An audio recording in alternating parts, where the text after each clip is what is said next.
अभी हम पढ़ रहे थे कि टेम्परेचर से हर चीज़ पैदा होती है। टेम्परेचर से हर चीज़ पैदा होती है। टेम्परेचर से हर चीज़ में मिठास, लज्जत, और उसमें ज़िंदगी, उसमें वो ताकत, क़ुव्वत, तवानाई मिलती है टेम्परेचर से हर चीज़ में। तो छोटी सी एक गुजारिश है कि मेरे पास दो अमरूद हैं।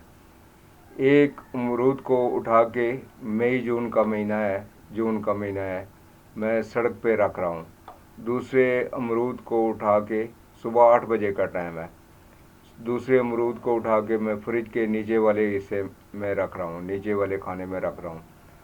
तो जिस अमरूद को हमने सड़क पे रखा है, शाम को उसको चेक करेंगे तो उसकी अंदर की हालत तब्दील हो चुकी होगी। उस अमरूद की अंदर की हालत तब्दील हो चुकी होगी। इसी तरह आप चेक करें कि एक गाय है, वो दिसंबर का महीना है, वो चलते हुए गोबर कर जाती है, तो शाम तक उस गोबर की हालत तब्दील नहीं होगी। वही गाय जून के महीने में ये हमारे घर के बाहर से सड़क पे गोबर करके चली जाती है, तो शाम तक उसके अंदर कीड़े, मच्छर, मक्खी वगैरह पैदा हो जाएंगे। उसके अंदर हरारत मिलने से काफ़ी सारी चीज़ें पैदा हो जाएंगी। हमारे घर की छत पे एक बच्चा चला जाता है, जून का महीना है, सुबह चला जाता है 8 बजे, वहाँ पे वो पखाना करके आ जाता है नीचे। शाम को जब हम जाते हैं तो उस पखाने के अंदर कीड़े, उसके ऊपर मच्छर, उसमें मुख्तलिफ़ चीज़ें पैदा हो चुकी हैं। तो छत की मिसाल इसलिए मैं दे रहा हूँ कि सीढ़ियों पर से कीड़े शीड़े ये चढ़ के उस गंदगी में दाखिल नहीं हुए, उसके अंदर पैदा हुए हैं, गंदगी के अंदर पैदा हुए हैं। ये आपने याद रखना है कि गंदगी के अंदर गर्मी मिलने से खुद ब खुद पैदा होते हैं, वहाँ पे पहुँचते नहीं हैं, वहाँ पे पहुँच नहीं सके, वहाँ से कहीं से जा नहीं सके, वहाँ पे खुद ब खुद पैदा हुए हैं।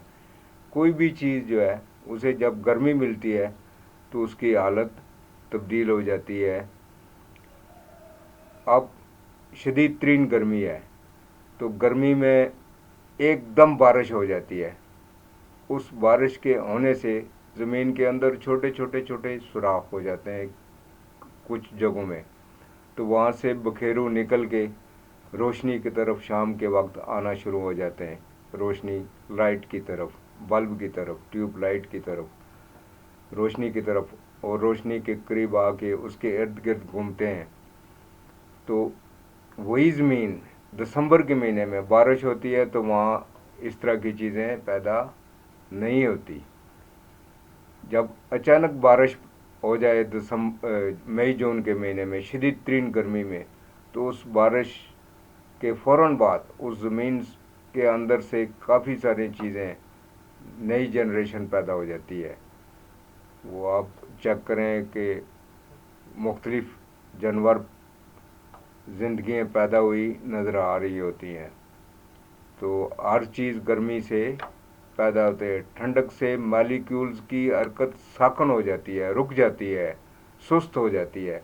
तो उस मालिक्यूल की हरकत सुस्त होने को ठंडक कहते हैं, रुक जाने को ठंडक कहते हैं, फ्रीज कहते हैं ठंडक।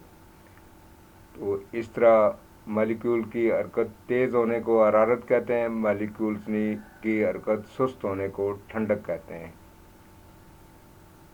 तो ये हमने याद रखना है, मालिक्यूल की हरकत तेज़ होने से